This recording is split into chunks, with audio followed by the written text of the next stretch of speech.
எல்லோருக்கும் நமஸ்காரம். ஸ்ரீமதி ராமானுஜாய நமக, ஸ்ரீமதி நிகமாந்த மகாதேசிகாய நமக. வாயுபுத்திரனின் மகிமைகள் அப்படின்ற சுந்தரகாண்ட கதையில் இது வரைக்கும் நம்ம 33 எபிசோடை பார்த்துருக்கோம். இப்போ நம்ம 34வது எபிசோடில் இருக்கோம். இப்போ நம்ம கதைக்கு போகலாம்.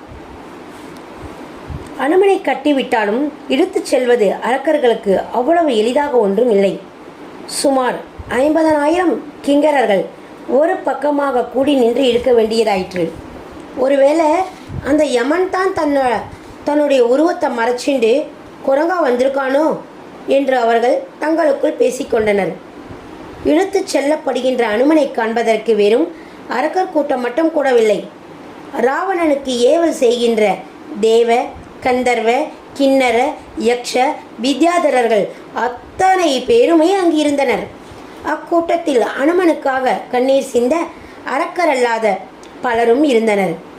அது அனுமன் மேல் தோன்றிய இரக்கத்திலா அல்லது அறம் இப்படி வலிமையற்று விழுந்து விட்டதே என்ற வருத்தத்திலா என்று கணிக்க முடியாத செயலாக இருந்தது. அனுமனோ மிகவும் சிந்தனை வயப்பட்டவனாக காணப்பட்டான். இப்போ என்ன, அந்த ராவணை முன்னாடி தானே கொண்டு போய் நிறுத்த போறா? ராமனுடைய தூதனாம் நான் வந்த விஷயத்தை அவன்கிட்டயே நான் சொல்வேனே. ராமனால் அவனுக்கு அவனுடைய ராஜ்யத்துக்கும் நேர இருக்கிற ஆபத்தை எல்லாம் எடுத்து சொல்வேனே. அதெல்லாம் கேட்டு ஒருவேளை அந்த ராவணன் மனசு மாறினாலும் மாறுவான். அப்படியே இல்லைனாலும் அவன் எனக்கு ஏதாவது ஒரு பதில் நிச்சயமாக சொல்லித்தான் ஆகணும். அதிலிருந்து அவனுடைய மனப்போக்கை நம்ம தெரிஞ்சுக்கலாம். ஒத்த குரங்கா வந்து நான் செஞ்ச அட்டகாசத்தை தெரிஞ்சின்றவன் கண்டிப்பாக மொத்த படையும் வந்தால் தன்னுடைய நிலைமை என்ன ஆகும்னு யோசிப்பான். அப்படியே வந்தாலும் தன்னால் அதை சமாளிக்க முடியும்னு தன்னுடைய பலத்தை பற்றி ஜம்பமாக என்கிட்ட பேசினாலும் பேசுவான்.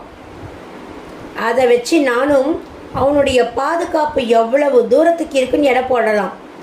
ஆனால் அவன் எவ்வளவு கர்வமாக பேசினாலும் நானும் விடாமல் அவன் செஞ்ச தப்பை திரும்பவும் எடுத்து சொல்லி அவனை திருந்தும்படி வலியுறுத்துகிறேன். அதுக்கு அவன் மசியலைன்னா இப்போ அவன்கிட்ட மீதி இருக்கிற படையில் ஒரு பாதியையாவது நாசம் பண்ணிட்டு அதுக்கப்புறமா கிஷ்கிந்தைக்கு புறப்படுவேன். அனுமனின் என்ன ஓட்டத்தை அறியாமல் அனைவரும் அவன் வெகு அமைதியாக வருவதன் காரணம் புரியாதவராய் திகைத்து நின்றனர். இந்திரஜித் அனுப்பிய தூதர்கள் மூலம் அனுமன் பிடிப்பட்ட விஷயத்தை அறிந்த ராவணன் பெரும் மகிழ்ச்சியும் இந்திரஜித்தை குறித்து பெரும் கர்வமும் அடைந்தான். செய்தி கூறிய தூதுவர்களிடம் தனது சந்தோஷத்தை வெளிப்படுத்தியவன், அந்த குரங்க கொல்லாம உயிரோடு என் முன்னாடி கொண்டு வரணும்னு இந்திரஜித் கிட்ட சொல்லிடுங்கோ என்று கட்டளையிட்டான். இதற்குள் அனுமன் இந்திரஜித்திடம் பிடிப்பட்ட செய்தி திரிசடை மூலம் சீதைக்கு தெரிய வந்தது. தன்னுடைய குஞ்சு பறவை வேடனிடம் சிக்கியதைக் கண்டு தாய் பறவை துடிப்பதைப் போல அவள் ஆற்றாமையால் துடிதுடித்தாள். சூழ்நிலையையும் மறந்து அவள் அரற்ற ஆரம்பித்தாள். ஐயோ வாயுபுத்ரா, எவ்வளோ பெரிய சரீரத்தை எடுத்துண்டு இந்த அரக்கர் கூட்டத்தை எல்லாம் இத்தனை நாடியா அனாயாசமாக பந்தாடினேன். கடைசியில் இந்த கும்பல் ஒன்றை பிடிக்கும்படியாக ஆயிடுத்தே. அந்த தர்ம தேவதை இதையெல்லாம் எப்படி பார்த்துட்டு இருந்தது? அச்சோ, என்னால் இதை தாங்கவே முடியலையே. ஏற்கனவே ராமனை பிரிஞ்ச துக்கம் அனுபவிக்கிற எனக்கு இந்த செய்தி இன்னும் துக்கத்தை கொடுக்கறதே. உயிரை போக்கிக்கிற முடிவோடு இருந்த எனக்கு ராமனுடைய கணையாழியை காமிச்சு உயிர் பிச்சை கொடுத்த பதிலுக்குன்னா ஊழியோட இறுதி காலம் வரைக்கும் உன்னுடைய ஆயுள் நீடிக்கும்னு வாழ்த்தினேனே. அப்போ அதுவும் பொய்யா போயிடுதா? இந்த இடத்த பற்றின எல்லா செய்தியையும் தெரிஞ்சுட்டு போய் ராமன் கிட்ட சொல்லி நீ அவரை இங்கே கூட்டிகிட்டு வருவேன்னு நினச்சனே.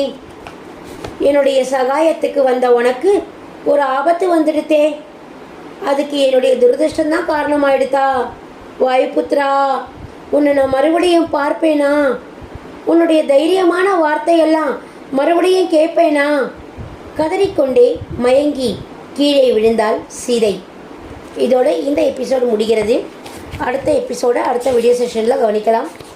லைக் பண்ணுங்கள், கமெண்ட் பண்ணுங்கள், எல்லாருக்கும் ஷேர் பண்ணுங்கள். நன்றி, வணக்கம். மாலதி ராகவன், காஞ்சிபுரம்.